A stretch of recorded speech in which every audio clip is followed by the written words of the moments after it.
अवधूत चिंतन श्री गुरुदेव दत्त. श्री स्वामी समर्थ. कसे आहात तुम्ही सगळे? आशा करते स्वस्त आणि मस्त असाल, स्वामींची भक्ती करत असाल. तर 10 मे 2024 वार शुक्रवार या दिवशी अक्षय तृतीया आहे. वैशाख महिन्यातील शुक्ल पक्षातील तृतीयेला आपण अक्षय तृतीया म्हणून साजरे करतो. अक्षय या नावातच याचा अर्थ आहे. अक्षय म्हणजे जे कधी क्षयाला जात नाही किंवा कधीच संपत नाही, अशी ही अक्षय तृतीया यावर्षी 10 मेला आहे. या वर्षीचा अक्षय तृतीयेचा शुभ मुहूर्त हा सकाळी 4:17 सुरू होणार आहे, तर दुसऱ्या दिवशीच म्हणजेच दुसऱ्या दिवशी पहाटे तो 2 वाजता संपणार आहे. अक्षय तृतीया या दिवशी आपण गृहप्रवेश, वास्तुशांती करू शकतात, कारण या दिवशी आपल्याला कुठलाही मुहूर्त बघण्याची गरज नसते. त्या अक्षय तृतीयेला सगळ्यात जास्त महत्त्व या दिवशी यामुळे आहे, कारण की अक्षय तृतीया म्हणजेच की 3.5 मुहूर्तांपैकी हा एक मुहूर्त असतो. या दिवशी श्री विष्णू सोबत माता लक्ष्मीची पूजा केली जाते. पण हा दिवस आपल्या पित्रांच्या स्मरणार्थ सुद्धा साजरा केला जातो. आपल्या पित्रांना सद्गती मिळावी किंवा त्यांच्या आत्म्यास शांती मिळावी म्हणून त्यांच्यासाठी काही सेवा करायच्या असतात. आपण अक्षय तृतीयेला सोने, चांदी, घर एवढ्या साऱ्या कुठल्याही वस्तू खरेदी करतो. कुठल्याही चांगल्या गोष्टीची सुरुवात आपण या दिवशी करू शकतो. आपण या दिवशी अतिशय मौल्यवान वस्तू म्हणजेच आपल्या दैनंदिन जीवनाशी निगडीत अशा वस्तू आपण या दिवशी खरेदी सुद्धा करू शकतात, कारण या दिवशी खरेदी केलेली वस्तू ही चिरकाल टिकते. ज्यांच्याकडे पैसे असतील त्यांनी सोने खरेदी नक्की करावी, कारण या दिवशी सोने खरेदी केल्यास आपल्याला ते कधीही मोडायची गरज पडत नाही. अक्षय तृतीया या दिवशी माता लक्ष्मीला प्रसन्न करण्यासाठी म्हणजेच माता लक्ष्मीला प्रसन्न करून घेण्यासाठी खूप छान असा मुहूर्त असतो. माता लक्ष्मीचा आपल्यावरती अखंड आशीर्वाद असावा म्हणून या दिवशी आपण माता लक्ष्मीसह श्री विष्णूंची सुद्धा पूजा करायची असते. चला तर आपण आता बघूया की अक्षय तृतीया या दिवशी आपण कुठल्या पूजा किंवा कुठले पाठ विधी केले पाहिजे ते आपण थोडक्यात बघूया. या दिवशी सर्वप्रथम सकाळी सर्वात आधी लवकर उठून आपण शुचिर्भूत होऊन आपलं देवघर हे स्वच्छ करायचं आहे व पूर्ण घरात गोमूत्र शिंपडावे. या दिवशी देवघरातील म्हणजेच आपल्या देवघरामध्ये जी बाळकृष्णांची मूर्ती असते त्या बाळकृष्णाच्या मूर्तीचा अभिषेक करायचा आहे व अभिषेक करताना तुम्हाला पुरुष सूक्त हे पठण करायचे असते. तसेच या दिवशी तुम्ही श्रीयंत्र व कुबेर यंत्र हे 2 तुमच्या देवघरात असल्यास या यंत्रांना सुद्धा तुम्ही अभिषेक घालू शकतात.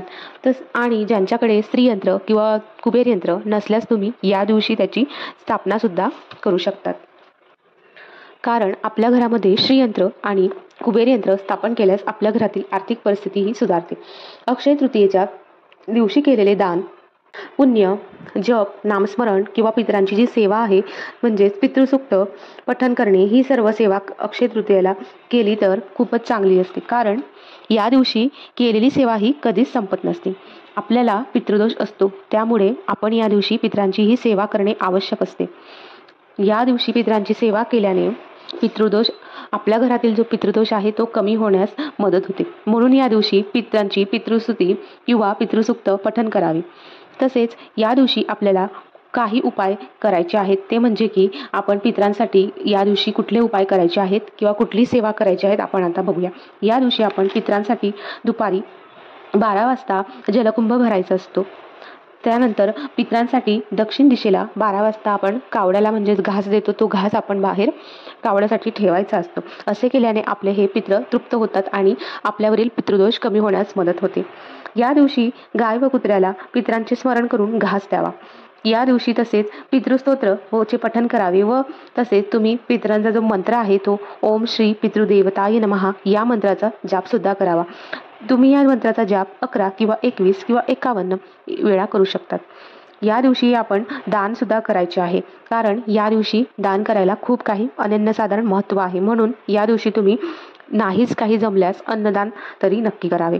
तसेच आर्थिक परिस्थिती सुधारण्यासाठी आपण या दिवशी कुठल्या सेवा करायच्या आहेत त्या सेवा आपण आता बघूया.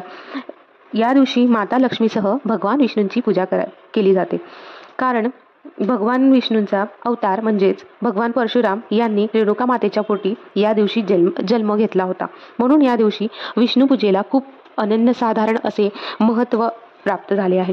या दिवशी पुरुष सूक्त किंवा विष्णू सहस्त्रनाम पठण करावे आणि त्यासोबतच तुम्ही या दिवशी श्रीयंत्र किंवा कुबेर यंत्राची स्थापना जर तुमच्या घरामध्ये नसेल केलेली तर ती सुद्धा करायची आहे.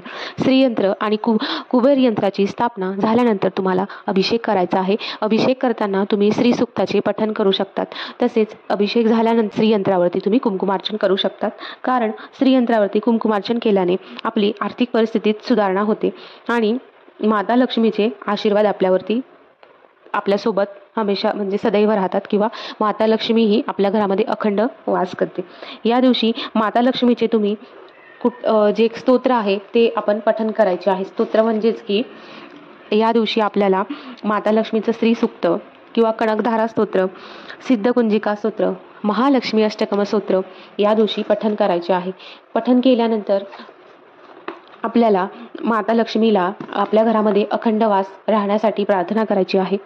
तसेच तुम्ही पठण नाही करू शकल्यास तुम्हाला यूट्यूबला हे मंत्र नक्की मिळून जातील. तुम्ही ते मंत्र श्रवणसुद्धा करू शकतात. त्याचसोबत आपल्याला भगवान विष्णूंची सेवा म्हणजे की आपलं अत्यंत प्रभावशाली असं व्यंकटेश स्तोत्राचं पठणसुद्धा आपल्याला या दिवशी करायचं आहे. तसेच आपल्याला जमल्यास दिवसभरामध्ये दुर्गा सप्तशतीचा ग्रंथ हा आपल्याला या दिवशी पठण करायचा असतो. कारण या दिवशी आपल्या कुलस्वामिनीची सेवा केल्याने आपल्याला कुलस्वामिनीचे आशीर्वाद आणि तिची कृपादृष्टी आपल्या परिवारावरती मिळून राहते. म्हणून ही अतिशय प्रभावशाली सेवा आपण या दिवशी दुर्गा सप्तशतीचा पाठ नक्की करायचा आहे. तसेच आपण या दिवशी कुठल्या मंत्राचे जाप करायचे आहेत तर सर्वप्रथम आपले गुरु म्हणजेच आपले स्वामी समर्थ महाराज यांचा श्री स्वामी समर्थ हा मंत्राच्या आपल्याला 1 माळ जप करायची आहे.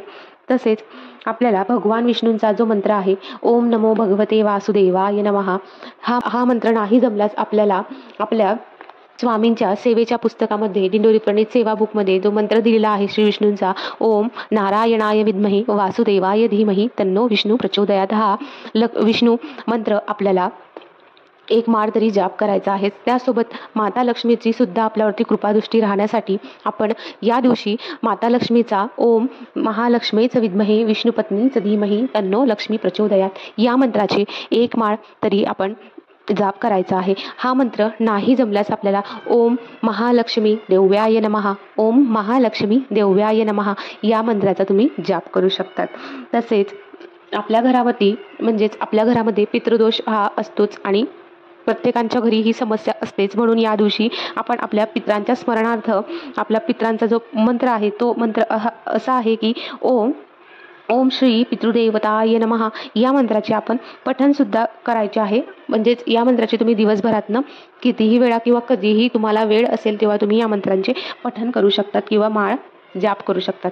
व्हिडिओमध्ये दाखवल्याप्रमाणे किंवा सांगितल्याप्रमाणे शक्य असल्यास तुम्हाला ज्या सेवा शक्य होतील त्या सेवा तुम्ही या दिवशी अक्षय तृतीयेच्या दिवशी करायचं आहे. कारण 3.5 मुहूर्तांपैकी 1 मुहूर्त हा म्हणजे अक्षय तृतीया असते. म्हणून या दिवशी सेवेला अनन्यसाधारण असं महत्त्व आहे. तुम्ही सेवा कराल तर सेवेचं तुम्हाला फळ नक्की प्राप्त होतं. म्हणून या दिवशी तुम्ही शक्य झाल्यास तुम्हाला जे शक्य होईल ती सेवा तुम्ही करायची आहे आणि माता लक्ष्मीची सेवा तर अवश्य करायची आहे. माता लक्ष्मीची कृपादृष्टी सगळ्यांवरती राहण्यासाठी आपल्याला माता लक्ष्मीला प्रसन्न करण्यासाठी हा खूप चांगला दिवस आहे. तर एवढ्या सगळ्या सेवा आपल्याला करायच्या आहे. झालेल्या सगळ्या सेवा किंवा सर्व काही तुम्ही ऐकलं आहे तर तुम्हाला जी सेवा आवडेल ती सेवा तुम्ही मनाने करा आणि स्वामींचं स्मरणसुद्धा करा. आपले स्वामी सदैव सर्वांच्या पाठीशी आहे. श्री स्वामी समर्थ.